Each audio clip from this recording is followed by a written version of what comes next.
Hi hello friends, ఈరోజు నేను రెస్టారెంట్లో చేసే ఫేమస్ టమాటా కర్రీ ఎలా తయారు చేయాలో చూపిస్తాను. ఫస్ట్ దానికోసం ఇక్కడ ఒక బౌల్ తీసుకొని అందులో టమాటా పేస్ట్, ఇది పచ్చి టమాటాలే తీసుకొని అందులో 2 పచ్చిమిర్చీలు, కొంచెం అల్లం వెల్లిపాయ పేస్ట్, ఇది సీక్రెట్ ఇంగ్రీడియంట్ అనుకోండి, 2 స్పూన్లు టమాటో కెచప్, 1 స్పూన్ ధనియాల పొడి, ఇది కూడా చోలే మసాలా, ఇది కూడా కంపల్సరీ వేసుకోండి, 1 కప్పు పాలు అండ్ కొంచెం కారము, ఉప్పు, పసుపు ఇవన్నీ వేసుకొని మంచిగా కలిపేసుకొని పక్కన పెట్టుకోండి.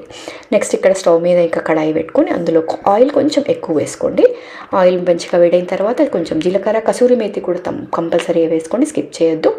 అది కూడా వేసేసుకొని అన్నీ వేసేసుకొని కలిపేసుకొని మూత పెట్టుకొని ఒక 10-15 నిమిషాల వరకు ఉడికించుకోవాలి. ఎంతవరకు ఉడికించుకోవాలి అంటే చూసారు కదా, అలా కలిపితే మనకు గిన్నెకి ఏమాత్రం అంటుకోవద్దు, అంతవరకు ఉడికించుకొని ఇంకా స్టవ్ బంద్ చేసుకొని సర్వ్ చేసుకోండి. చాలా చాలా బాగుంటుంది. డెఫినెట్గా ట్రై చేయండి. మరిన్ని వీడియోస్ కోసం, మరిన్ని ఇలాంటి సీక్రెట్ రెసిపీస్ కోసం మీరు నా ఛానల్ని తప్పకుండా సబ్స్క్రైబ్ చేసుకోండి. Thanks for watching.